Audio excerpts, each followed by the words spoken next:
deuxième temps d'une histoire du renseignement et des services secrets dans la fabrique de l'histoire. Hier, notre grand témoin Constantin Melnick, qui fut conseiller de Michel Debré à Matignon pendant la guerre d'Algérie et qui, à ce titre, donc eut à coordonner les services secrets français, nous a expliqué combien il était difficile de faire l'histoire de ces services secrets du renseignement, tant les sources sont parcellaires et quelquefois exagérées par les témoins eux-mêmes.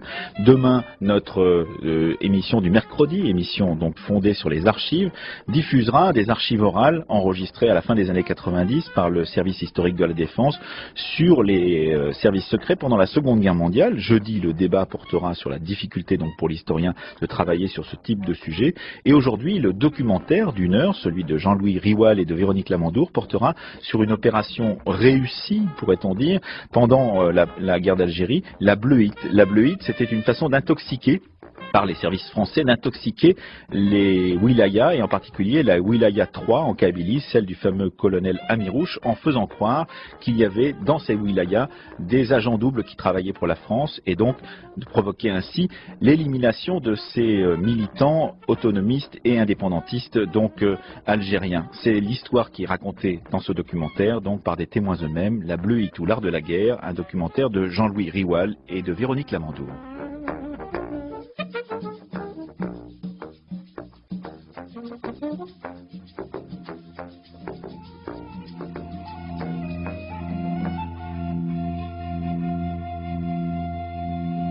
J'ai été arrêté à l'Aquadou, les mains derrière le dos tout de suite, ficelé, et quelques minutes après, c'est déjà l'interrogatoire, déjà la torture.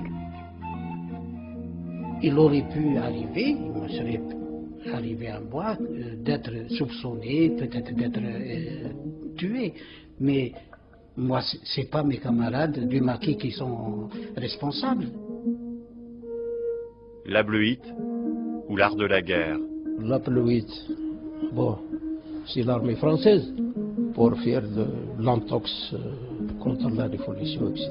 Donc, cette histoire est montée de toutes pièces par les services secrets français pour essayer de semer le trouble dans l'armée algérienne qui avait à cette époque-là et qui se battait avec les moyens qu'elle avait. Voilà. Alors, nous, de notre côté, nous avons vécu ce complot. On était étonnés, on était écœurés. Des gens comme ça, qu'on traite de traîtres, et parfois des gens braves, des gens courageux, et vraiment, on ne comprenait plus rien à ce qui se passait.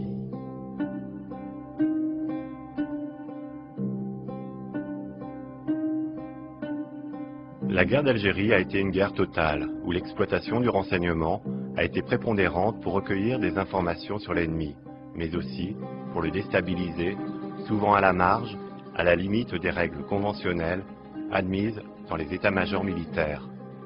Suivant les logiques de la guerre subversive, de la guerre psychologique où tous les coups sont permis, même les plus tordus, la bleuite reste cette incroyable machination, pensée et dirigée par les services secrets français, pour détruire les maquis de l'armée de libération nationale en jetant le trouble, le doute, la suspicion dans l'esprit des combattants algériens. L'ALN a ainsi cru être victime d'un complot par l'infiltration de traîtres, de bleus, dans ses propres rangs. Cette manipulation machiavélique montée de toutes pièces par le capitaine Paul-Alain Léger a eu pour conséquence les purges qui affectèrent d'abord la wilaya 3, la région politico-militaire kabyle, du colonel Amirouche. Pour comprendre comment le virus de la bleuite a pu pénétrer la révolution algérienne, il faut revenir à la bataille d'Alger. En janvier 1957, les 4 régiments para de la 10e division parachutiste dirigée par le général Massu investissent la capitale algérienne avec la mission de faire cesser les attentats et de décapiter la tête de la rébellion dans la Casbah. En quelques mois, la recherche du renseignement, lors d'interrogatoires souvent poussés jusqu'à la torture, a eu des résultats effectifs sur le démantèlement des cellules FLN. À la mi-septembre, il ne reste que Yassef Saadi, dernier responsable frontiste à être en activité, les autres étant tués, arrêtés ou retournés par le capitaine Léger et son équipe du GRE, le groupe de renseignement et d'exploitation. Paul-Alain Léger Interrogé par Patrice Gélinet le 13 août 1987. Il y avait cette petite équipe de responsables FLN qui étaient des gens connus, puisqu'il y avait le dénommé Alilou, qui était l'ancien homme de confiance de Youssef Saadi. Il y avait Ahmed Fares, qui était également, faisait partie de ce petit groupe, du staff un petit peu de Youssef Saadi. J'ai proposé donc d'aller dans la Casbah, et c'est là, bien sûr, que j'ai dit, bon, ben, nous nous habillerons un petit peu comme les jeunes, tous les jeunes de la Casbah, c'est-à-dire avec des blots de chauffe, ni plus ni moins. Quand j'ai proposé ça au colonel Godard, évidemment, il a un petit peu sauté en l'air, car il m'a dit, ben, enfin, vous êtes fou, est-ce que vous êtes candidat au suicide? Parce qu'évidemment, c'était des anciens FLN que j'avais avec moi. Hein. Ils vont retourner à leurs anciennes amours, et de plus, on va livrer aux gens d'en face un certain nombre de mitraillettes. J'ai profité, je dois dire que j'ai été un petit peu indiscipliné, j'ai profité d'une permission, d'un congé du colonel Godard pour mettre en pratique ce que j'avais proposé. Alors, ma foi, nous sommes rentrés de l'après-midi dans la Casbah. On nous prenait d'ailleurs pour un groupe FLN, puisque les femmes, on entendait les you-you dans les étages. Et le premier café mort dans lequel nous sommes entrés, naturellement, ça a été la surprise générale lorsque on a commencé à fumer, qu'on a demandé des dominos pour jouer et qu'on a offert des cigarettes à la ronde. Alors le tenancier, naturellement, qui connaissait Alilou, lui a dit, mais enfin, tu es fou, tu sais bien quelles sont les consignes du front. Et Alilou a répondu, les consignes, maintenant, c'est lui qui les donne, en me désignant. Bon, bien, on a fait tous les cafés morts comme ça, dans la journée. Et quand nous sommes repassés après, la radio jouait à fond et les gens, les clients qui étaient à l'intérieur, étaient tout heureux de pouvoir jouer aux dominos et de pouvoir fumer. Et ça a commencé comme ça, c'est-à-dire que on a commencé à donner des ordres pour que les consignes du FLN ne soient plus respectées. Ici Alger, RTF. 23 septembre 1957. Eh bien, notre gros titre, c'est, comme vous pouvez l'imaginer, l'arrestation de Youssef Saadi, devenu depuis quelques mois l'ennemi public numéro 1 d'Alger, et qui a été accueilli avec une joie et un soulagement difficile à imaginer. Pour comprendre cette atmosphère de victoire, évidemment, il faut savoir que depuis plusieurs mois déjà, cet ancien boulanger de 29 ans, devenu le chef de la zone autonome d'Alger pour la clandestinité, représentait à lui tout seul le terrorisme traqué, bien sûr, mais encore redoutable.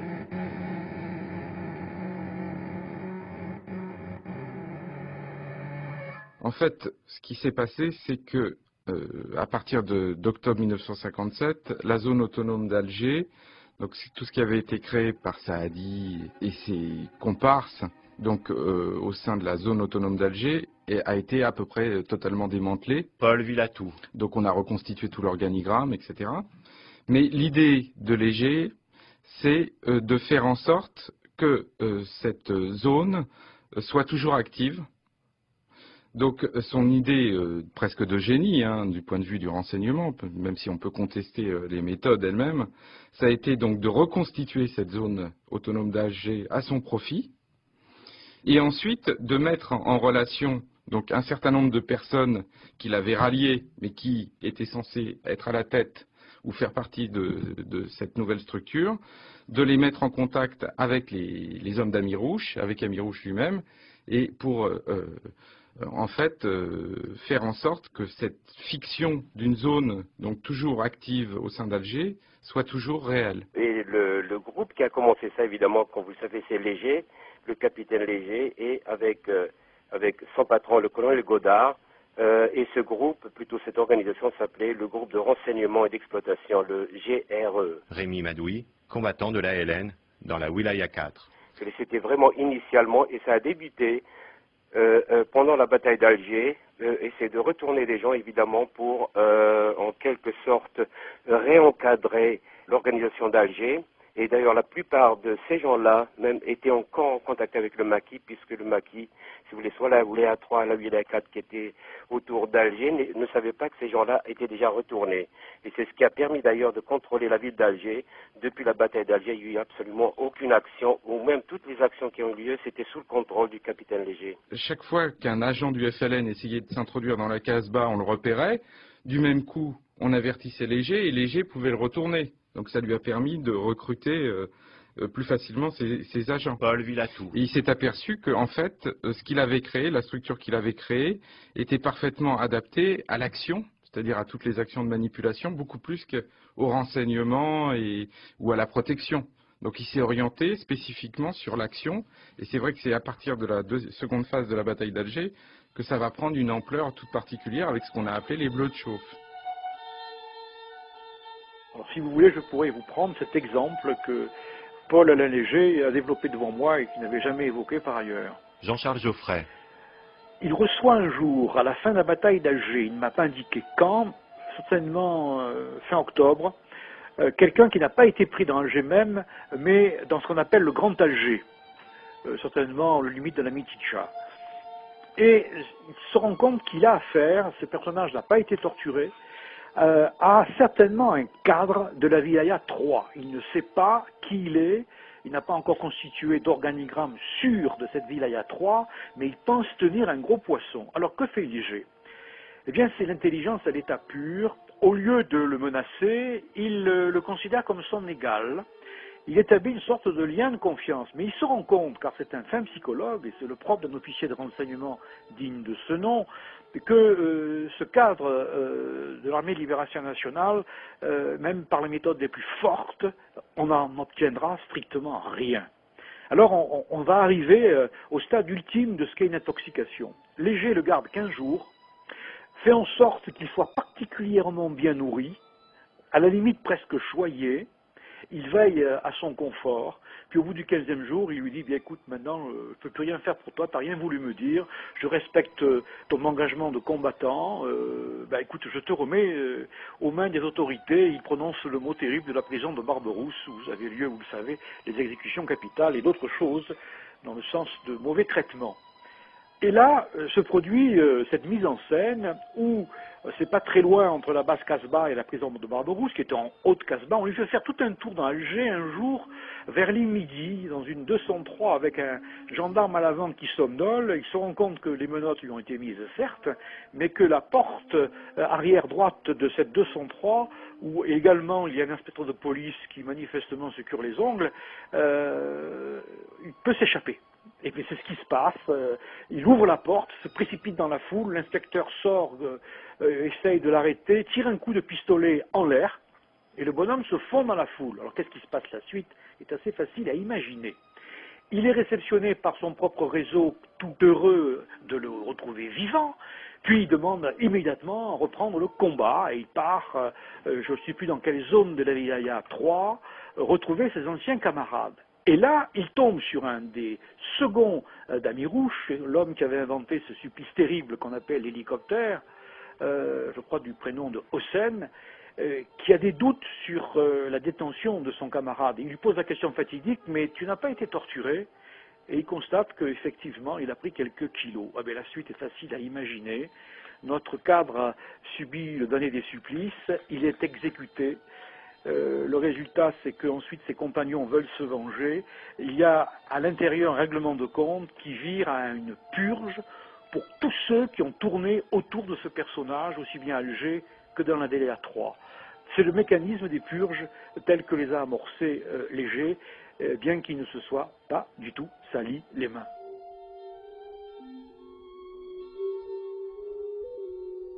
Il aura fallu le plus grand des hasards pour que la mécanique des purges, dite la bleuite, se mette réellement en place. Durant l'hiver 57-58, alors que l'intoxication de la Wilaya 3 par le groupe de renseignement et d'exploitation fonctionne pleinement, le capitaine Léger se rend à Borj-Menayel, où une jeune militante du FLN vient d'être arrêtée. Son nom, Tadjer Zora, dite Rosa. Nous retrouvons Paul Alain Léger, interviewé par Patrice Gélinet le 13 août 1987. Je suis allé la voir et, suivant mon habitude, je discutais avec elle et je lui ai dit que vraiment ça valait plus le coup, tout était terminé, qu'il fallait donc travailler avec moi. Bon, elle me connaissait d'ailleurs de nom tout au moins. Alors elle m'a dit oui, oui, effectivement, je pense que vous avez raison, oui, je vais accepter, oui, je suis d'accord. Je lui ai dit, je me ramène à Alger, puis oui, je suis d'accord, mais évidemment, ça m'a paru quand même un peu trop rapide.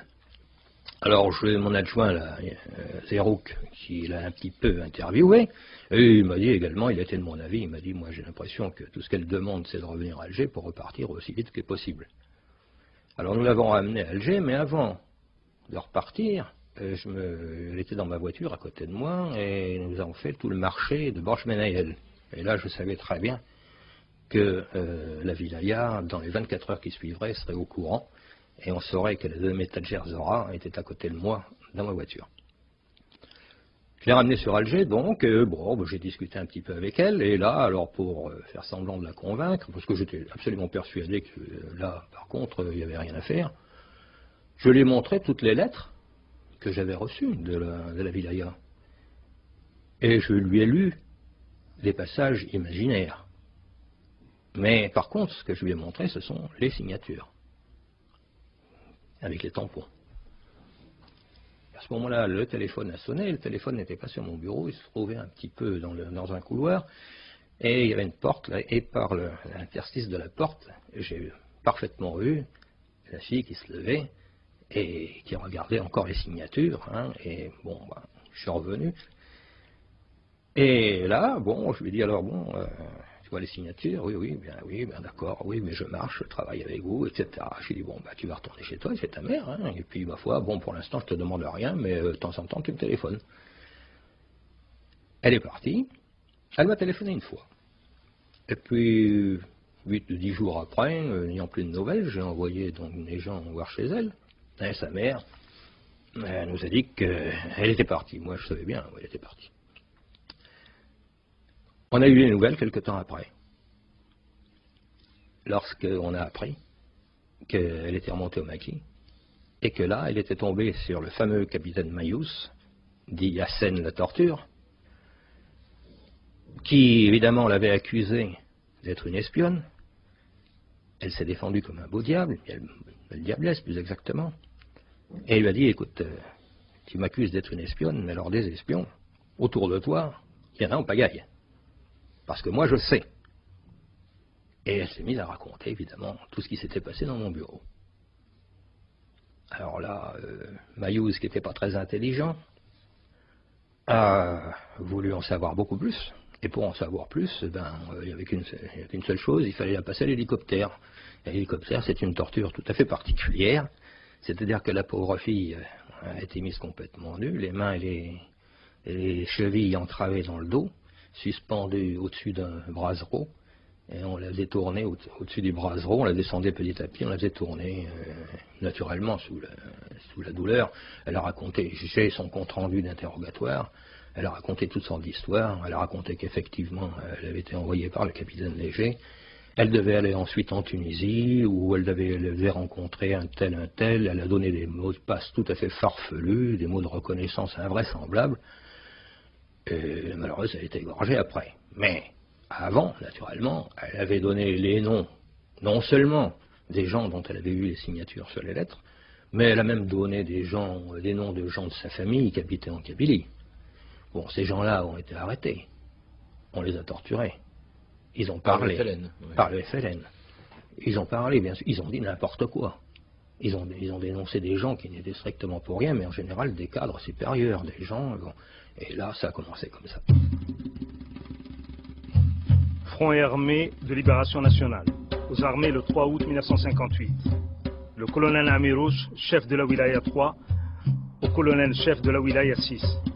Chers frères, j'ai le devoir et l'honneur de vous informer, en priant Dieu que ce message vous parvienne à temps, de la découverte en notre wilaya d'un vaste complot ourdi depuis de longs mois par les services secrets français contre la révolution algérienne, avec la complicité d'éléments les plus divers.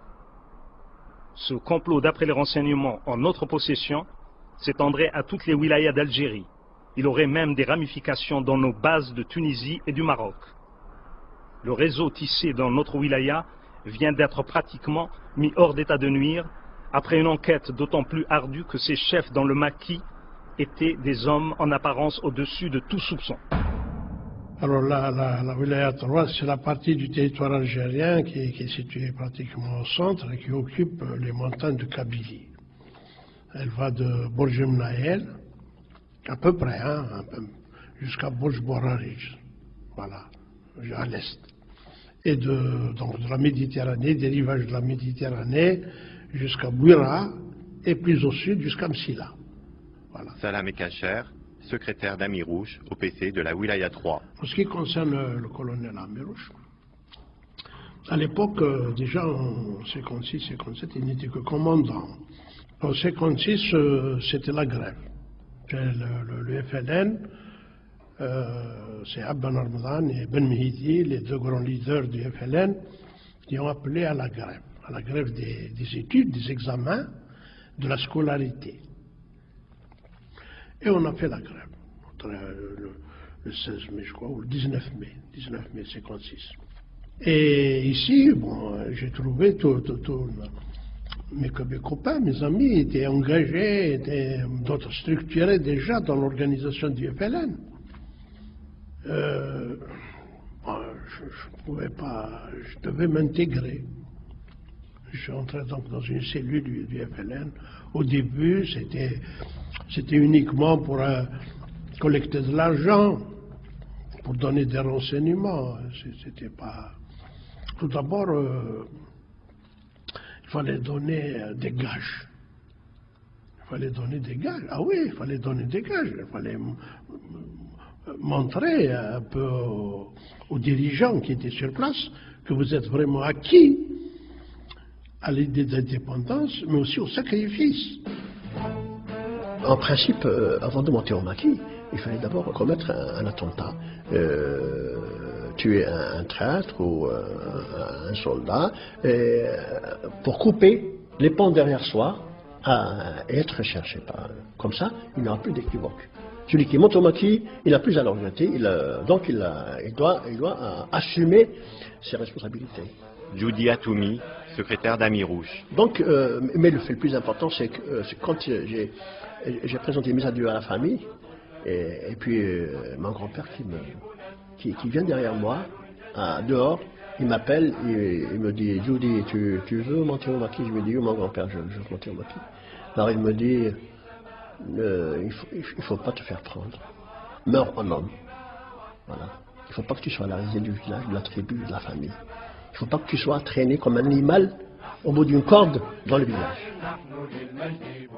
Ah oui, parce que rejoindre le maquis, c'était la mort. Hein. C'était pas.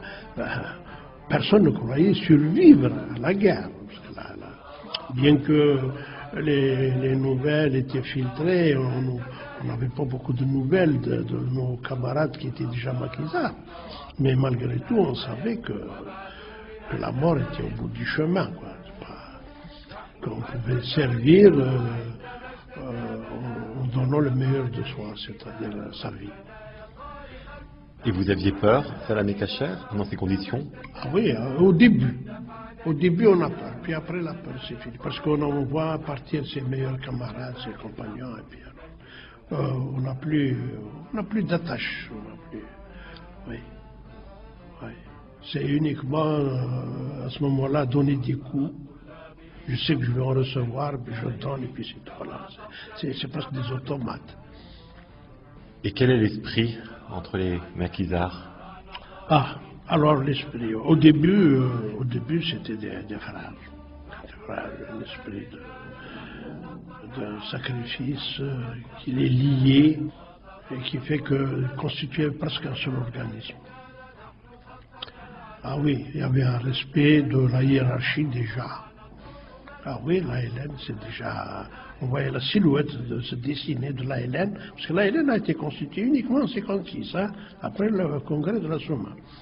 Mais déjà, dès le départ, on voyait, parce que les premiers éléments qui ont constitué les groupes des Moujahidines, parce qu'on les appelait comme ça, les Moujahidines, ils étaient préparés à la discipline, au secret.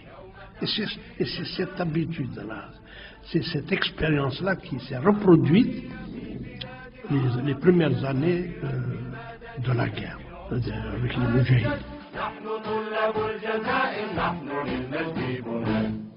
Armée de libération nationale, Wilaya 3. En ayant l'honneur de vous faire connaître qu'il y a lieu d'abattre immédiatement les captifs et de les enterrer secrètement, au préalable, les torturer s'ils peuvent fournir des renseignements. Félicitations et sentiments fraternels. le colonel Amirouche, le 11 mai 1958. Et Amirouche avait une réputation de vrai sauvage. Hein. Ah, ça, le sauvage intégral. Hein. Georges Oudinot, officier de la section administrative spécialisée de Beni Douala, en Kabylie. Et tout le monde, les faits le même, on avait une trouille bleue. Hein. Parce que c'était un type, il n'allait pas par quatre chemins. Pour lui, le moindre pas de travers, c'était la gorge tranchée, puis c'est fini, on n'en parlait plus. C'était un tueur, c'était un révolutionnaire, un sanguinaire, donc une petite tête. Hein. C'était un activiste, un nationaliste activiste. Judy Atoumi. Amirouche, une fois, il est entré un grand monsieur qui... D'abord une agitation dans le PC, une espèce d'agitation, et puis il y a quelqu'un qui se présente, un grand avec un calot, etc., un bel homme, svelte. Et c'est là que j'ai découvert Amirouche. Amirouche, quelqu'un de sympathique, d'abordable, qui est d'une simplicité exemplaire, et ce qui fait que j'ai tout de suite eu cet homme en sympathie. Et plus tard, je l'ai découvert en lui quelqu'un d'exceptionnel, un chef exceptionnel, un stratège et même un génie. Il n'avait pas un bon niveau d'instruction, mais toujours est-il qu'il avait une très bonne formation dans tous les domaines. Domaine politique, domaine militaire, la psychologie, c'était un meneur d'hommes. Voilà, un meneur d'hommes. Donc, si vous voulez, il y avait cette symbiose entre Amirouche et ses hommes, et c'est de là qu'est née l'idée du fait que Amirouche était vénéré par ses hommes, et par la population aussi.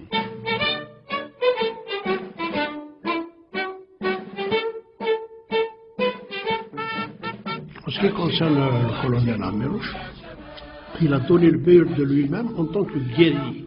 Salah Mekacher. En tant que guerrier, il y croyait beaucoup à la force, à la violence. Alors c'est un véritable révolutionnaire. Il me donnait l'impression que c'était un saint juste. J'ai beaucoup discuté avec lui. Je le connais très très bien. Oui. Et il y avait un petit courant de sympathie entre lui et moi. J'étais très jeune. Et j'osais lui poser des questions. Ce que les autres camarades ne pouvaient pas faire. Ils étaient d'ailleurs un peu étonnés. Je lui ai posé une question un jour. Je lui ai dit, mais toi, je l'ai tutoyé. Toi, tu n'es pas instruit, tu n'as pas de niveau. Mais comment se fait-il que tu as pu nous donner toutes ces instructions toute une nuit? Il nous a fait travailler toute une nuit. On dit, ouais, c'est Dieu qui me montre ce que je dois faire chaque jour. Et il se méfiait de ceux qui voulaient occuper des postes, occuper des grades. Ah oui, il punissait, il châtiait les gens. Il était très dur. Très dur, même, je peux dire même cruel. Ah oui, très cruel.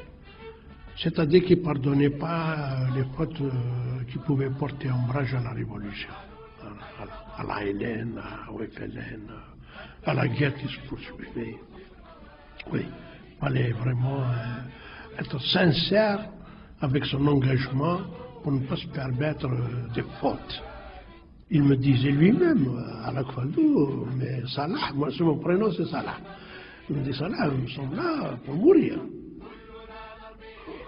Pour mourir, nous avons combattu jusqu'à la mort. Bah, on n'avait pas espoir de survivre jusqu'à l'indépendance. Lui, en tout cas, il ne l'avait pas. Mais l'image que je garde de lui, c'était l'image de quelqu'un d'extrêmement aimé, respecté et craint. Amou Amirouche, secrétaire au PC de la Wilaya 3. C'était quelqu'un qui avait le sens de la justice et quelquefois poussé à l'extrême. Il a menacé de mort quelqu'un qui nous a servi des poulets rôtis et Amirouche l'a interpellé. Est-ce que vous avez reçu la circulaire? Oui. Est-ce que c'est jour de viande aujourd'hui? Non. Pourquoi avez-vous servi? Il s'est mis à trembloter et Amirouche l'aurait exécuté s'il refaisait la même chose. Et bien sûr, il a ordonné qu'on donne les poulets rôtis aux gardes. Et ce jour-là, bien sûr, on a regretté qu'on n'ait pas été de garde. aux armées le 3 août 1958. Le complot est dirigé par les services secrets français, Godard, Léger, qui se sont assurés la complicité de mouchards professionnels infiltrés depuis des années dans les anciennes formations politiques et de personnes apparemment honorables embrigadées sous couvert de messalisme ou autre déviationnisme. Ces buts sont l'affaiblissement de l'ALN, le noyautage de l'ALN, la destruction de l'ALN.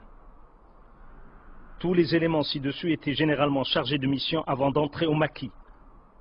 Mais à côté d'eux, on peut trouver des chefs entrés purs dans la révolution et qui, par lassitude, ambition ou autres motifs personnels, ont cédé aux sollicitations de ces suppôts de l'ennemi, se sont laissés insensiblement glisser sur cette pente criminelle pour se retrouver de plein pied dans la trahison pure et simple. Le colonel Amirouche, chef de la Wilaya 3. Alors, concernant la Bleuite, vous avez donc été suspecté à votre tour, Salamé Kacher. Vous avez donc été arrêté. Alors, j'ai été arrêté à Lakfadou. Je ne m'y attendais pas. J'étais secrétaire particulier du colonel. Il m'a confié son cachet, il m'a confié son bloc-notes. Et à Lakfadou, donc pendant la Bleuite, c'est son escorte, c'est son aide de camp, disons, qui m'a interpellé, j'étais armé et tout, il m'a dit voilà, il y a Moustache, parce qu'entre nous, on appelait le colonel Moustache, il avait une très belle moustache. Le Moustache t'appelle, alors j'y vais, comme ça, innocemment, et c'est Mailleuse qui me met la main sur l'épaule et qui me dit mon petit gros, tu ne tomberas plus jamais maintenant. Voilà. Et j'ai été arrêté, les mains derrière le dos tout de suite, ficelé. Et quelques minutes après, c'est déjà l'interrogatoire, déjà la torture. Ah oui. Qu'est-ce qu'on vous pose comme question? On vous dit, parle. Voilà, c'est tout. On ne vous pose pas de questions. On vous dit en kabyle. Ah oui, l'interrogatoire se fait en kabyle. Hein? Inid, voilà. C'est ça. Et le comble, c'est que ce sont mes compagnons du PC qui m'interrogeaient. Évidemment, ce n'était pas eux. Il y avait des soldats, des genoux qui me mettaient dans l'eau. J'avais les mains liées, et puis on me mettait dans une mare d'eau. Et vous avez le ventre qui se gonfle. Puis on vous tire après. Et on appuie sur le ventre pour que l'eau, quand il sort, ça fait mal. Très mal. Ça sort des oreilles, de la bouche. Voilà. Pratiquement devenu presque inconscient. On m'a mis des épingles ici dans les ongles. On m'a lardé un peu la poitrine avec le couteau. On m'a mis du sel, on m'a mis du tabac à priser. C'est douloureux. Mais en fait, c'est supportable. Des coups, évidemment. Les coups. Alors, vous avez des coups, beaucoup de coups. Des coups à la matraque. Ça vous fait des échymoses. Vous êtes tout de suite gonflé, on ne vous reconnaîtra plus. Des bleus et tout. Ça, c'est. Mais le feu, non, on n'a pas utilisé avec moi le feu. Alors qu'avec d'autres, on a utilisé systématiquement le feu. Ah oui. Quel est le comportement de vos camarades, de vos frères d'armes? Ils étaient réticents un peu. Ils les interrogeaient parce qu'ils n'avaient aucun fil, ils ne savaient pas d'ailleurs interroger. La plupart de leurs victimes sont mortes comme ça. Parce que qu'est-ce que c'est qu'un homme? L'organisme humain, c'est une coquille. Un tout petit pression, hein? C'est fini, il vous claque entre les mains. Pour torturer, il faut savoir torturer. Il faut savoir s'arrêter à temps. Et c'est comme ça que les gens meurent. Meurent étouffés, meurent asphyxiés.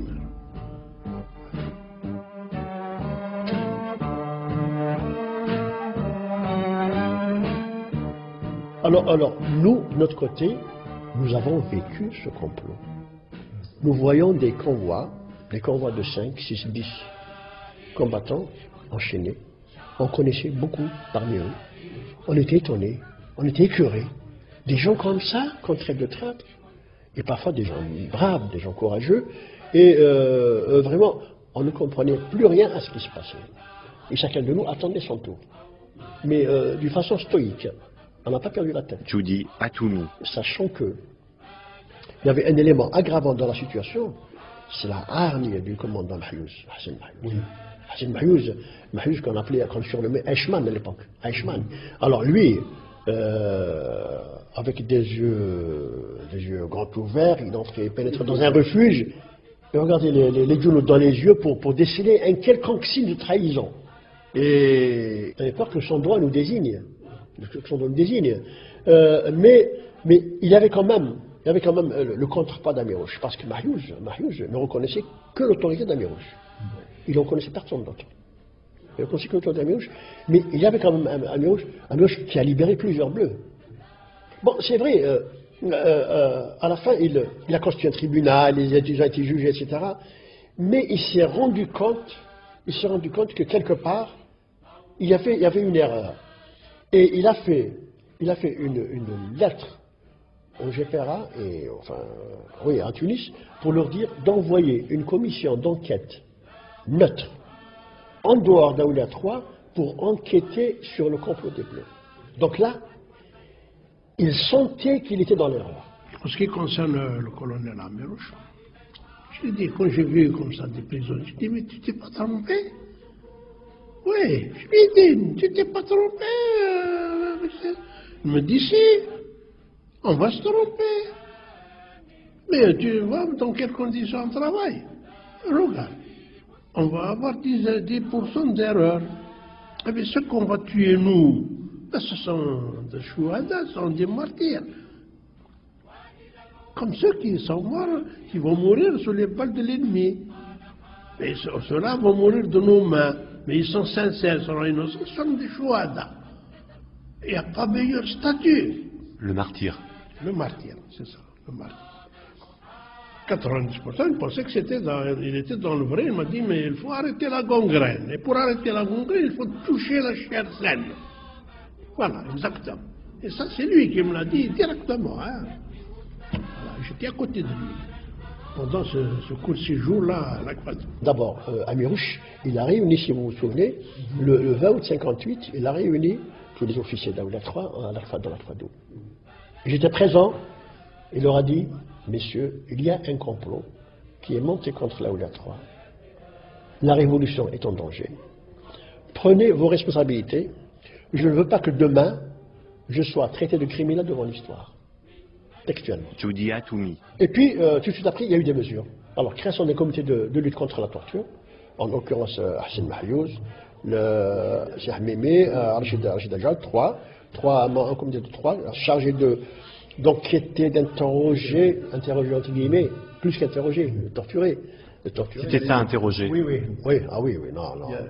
Il y a une formule, je suppose que c'est dans cette réunion-là qu'il a prononcé une formule que je trouve admirable, personnellement. Amou Amirouche. Il a dit qu'on dit que l'ALN commet des injustices. Non, l'ALN ne commet pas d'injustice, elle commet des erreurs. Donc, en vrai chef, il a reconnu ses erreurs avant de se diriger. Absolument. Absolument. Alors, vous savez qu'il y avait un universitaire qui était conseiller d'Amirouche, c'est Aïssani Mohamed Saïd. Il était l'élève du professeur Mondouche. Et j'étais présent. Vous savez ce qu'il a dit à Amirouche? Il a dit, mon colonel, devant ce complot, comme a dit Staline, s'il y a un traître parmi les 100 communistes, il faut tuer les 100 communistes afin que le traître disparaisse. Front et armée de libération nationale, Wilaya 2 Nord Constantinois. Le colonel de la Wilaya 2 au colonel de la Wilaya 3.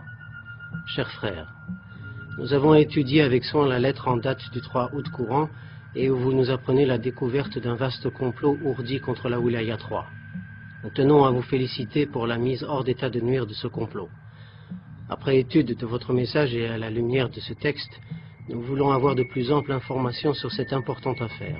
C'est pour cela que nous vous proposons à ce qu'une réunion urgente ait lieu entre nos deux wilayas en vue d'étudier la situation dans tous les domaines. Vu la gravité de la situation dans votre wilaya, nous vous demandons de prendre, certes, les précautions nécessaires pour sauvegarder la bonne marche de l'organisation et ne pas créer des difficultés qui peuvent porter atteinte à cette bonne marche. Nous espérons que ces conseils seront entendus et que la sagesse et le bon sens l'emporteront. Dans l'attente d'une réponse urgente et favorable, nous vous adressons nos salutations patriotiques et fraternelles à tous les combattants de votre wilaya. Aux armées, le 23 août 1958, le commandant en chef de la wilaya 2, Ali Kafi. Mon père arrive au moment où la wilaya 3 commençait, les wilayas de l'intérieur commençaient à s'affaiblir. Tariq Mira, fils du commandant Abderrahman Mira. J'ai un témoignage oral que je tiens de Mohamedi Saïd, deuxième chef de la wilaya 3, chef d'état-major de l'Est de l'ALN, qui connaît très bien la wilaya 3 puisqu'il avait exercé son commandement ici. Il disait que lorsque ton père a décidé de repartir en Kabylie, je lui ai confié cette mission. Il faut absolument arrêter la bluite. Combien même faut-il entrer en conflit avec Amirouche. Comment a réagi votre père lorsqu'il a appris que des purges avaient cours dans cette wilaya, la wilaya 3? Il a demandé tout de suite à ce qu'on cesse cette machine infernale. Il a sanctionné 2 personnes. D'abord, le commandant Mahiouz, enfin à l'époque il était capitaine, parce que la bluite est passée d'abord par Mahiouz pour arriver jusqu'au conseil jusqu'à Amirouche. Et Mahiouz, on l'appelait Hassan la torture parce qu'il a participé, je crois, à la mise en scène des tortures et tout ça, la mise en place des tortures. Il a sanctionné aussi Tahar Amirouchen, qui était à l'époque secrétaire du conseil de la wilaya 3, le plus proche collaborateur d'Amirouche. Je crois que ce sont les 2 sanctions les plus importantes. Mais Hassan Mahiouz, je ne pense pas qu'il a considéré que ces gens-là, il faut les exécuter parce que c'est des rivaux, non. Parce que simplement, il a été pris dans cette immense opération d'intoxication des services secrets de l'armée française avec le capitaine Léger. Pas le capitaine Léger, c'était la mise en fonction de sa... Enfin, c'est lui qui l'a propagé, quoi. Le capitaine Léger était très connu pour ses coups hors normes dans l'intoxication. Il avait même monté un contre-maquis en Kabylie. Avec des gens qui parlaient kabyle, on les prenait pour des maquisards. C'était un spécialiste de l'anti-guérilla. Je ne sais pas quels sont ses autres exploits, mais en tout cas, la bluite, pendant la guerre d'Algérie, était le plus grand exploit d'intoxication de l'armée française à l'encontre des maquis du FLN.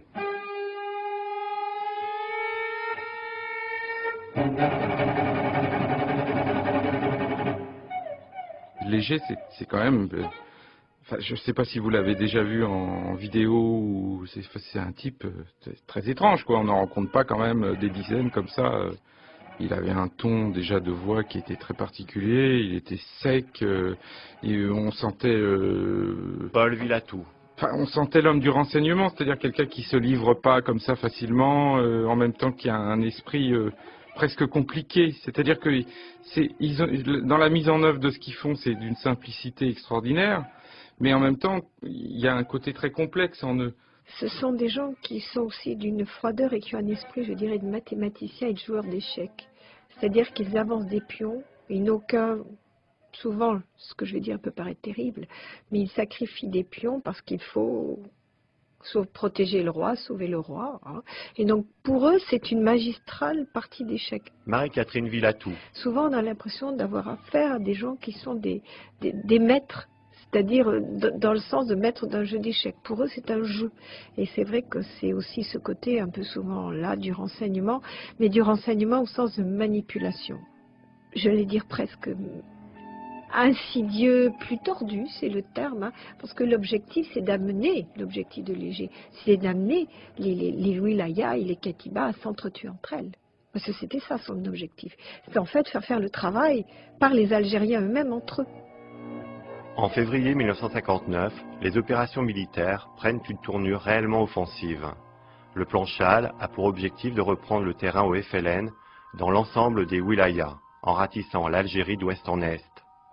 La réussite du groupe de renseignement et d'exploitation pour désorganiser la wilaya 3, dans le cadre de la Bleuite, amène le colonel Henri Jacquin à contacter le capitaine Léger. Jacquin, spécialiste du renseignement, initié aux pratiques clandestines et chef du BEL, le Bureau des études et des liaisons. il lui a dit, en gros, ce que vous avez réussi au sein de la wilaya 3 est extraordinaire. Maintenant, je voudrais qu'on étende ça à toutes les wilayas voisines et puis au-delà à toute l'Algérie. Et puis répandre au sein du FLN un climat de suspicion qui soit tellement intolérable qu'il ne puisse plus en fait tenir et continuer à combattre.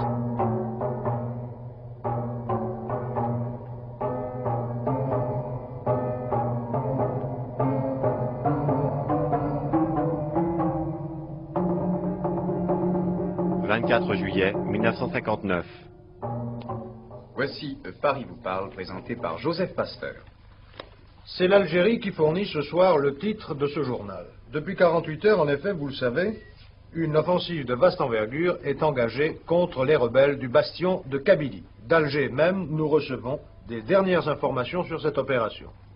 Et les troupes de réserve générale qui, depuis le 8 juillet, ont collaboré à l'opération Étincelle, qui vient de se dérouler avec le succès que l'on sait dans le Haut-de-Na, sans prendre un repos bien mérité, ont été engagés dans la grande bataille de Kabylie.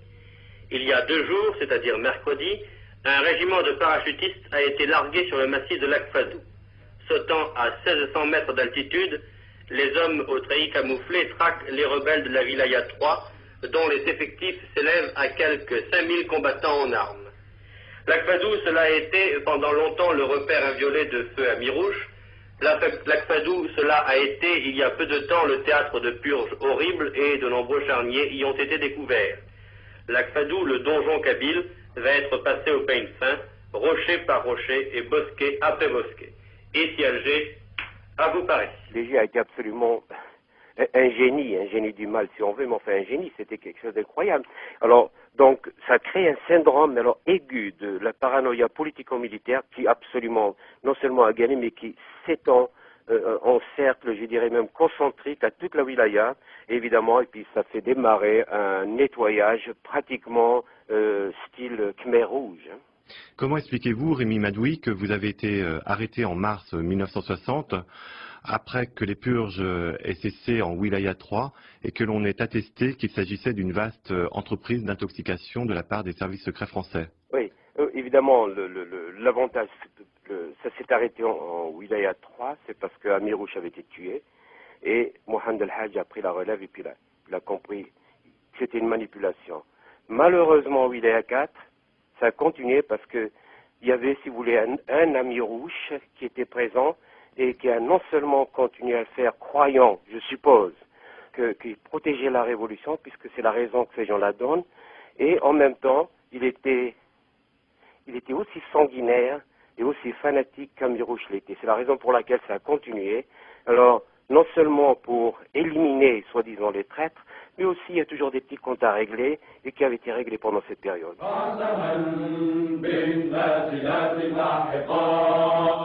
والدماء الزاكيات الطاهرات والقلوب اللامعات الخافقات بالجبال العاليات الراسيات نحن ضرنا حياة أو ممات وعقدنا العزم أن تحيا الجزائر تشهد تشهد تشهد. Quand on évoque la bleuite, donc les purges, Salam et Kacher, on parle évidemment des intellectuels qui ont été donc éliminés. Quel est votre sentiment par rapport à cela? Alors là, c'est très très important.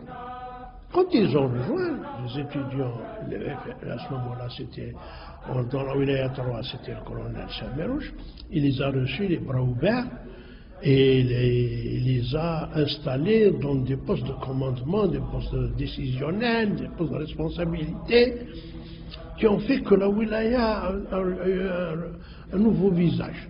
Mais pour le faire, il a fallu écarter les précédents, les premiers.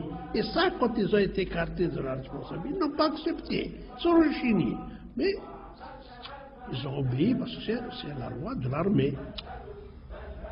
Mais par la suite, lorsque la bleuite s'est déclarée, ils ont pris leur revanche. Ils ont dit, on vous a dit, vous avez échangé avec des gens comme ça. On vous a dit qu'il fallait se méfier d'eux. Ils ont pris leur revanche et ça a été les plus cruels. c'est un concours de circonstances qui a fait que ces gens-là se sont retrouvés face à la lutte. Pourquoi?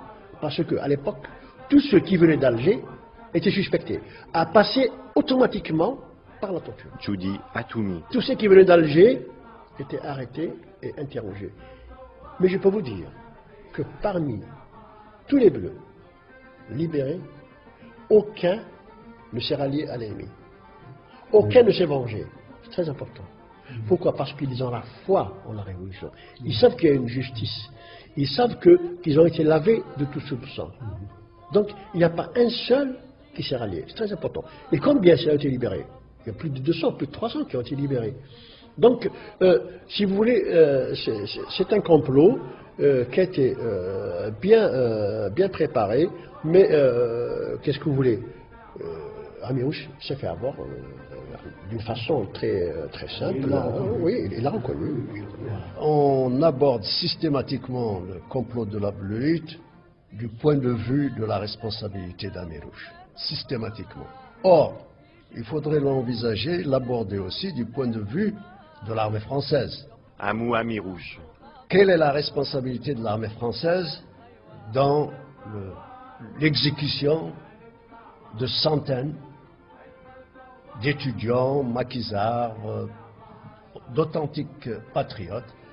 Et personnellement, j'estime que ce soit par le biais d'un complot, comme le complot de la Bleuite, ou par le biais de B-26 et de Napalm, c'est le même avantage, c'est le même résultat. Donc à mon avis, il faut aussi ne pas disculper, ne pas écarter l'énorme responsabilité que porte l'armée française, les services spéciaux français dans le complot de la Bleuite. À ce jour, on ne connaît pas le nombre de victimes de la Bleuite. Sont-ils 300, 500, 1000, 2000, 6000? Au terme de la guerre, lorsque la machination sera révélée, tous les Bleus, les Moudjahidines, considérés comme traîtres, seront intégrés dans la nation algérienne au titre de martyrs.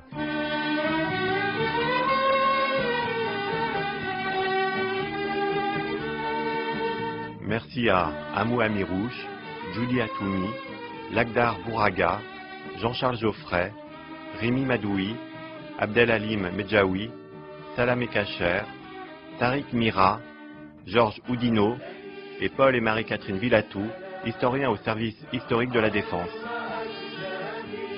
Merci également à Janine Léger, Hossein Bouzaher et au colonel Hassen de la Wilaya 4. Archivina, Olivier Tostri. Les chants du maquis proviennent du Musée national du Moudjahid à Alger et de la Fondation Mémoire de la Wilaya 4 historique. Texte lu par Kader Kada et Majid Bouali. Mixage, Jean-Richard Dufour. La Bleuite ou l'art de la guerre, un documentaire de Jean-Louis Rioual, réalisé par Véronique Lamandour.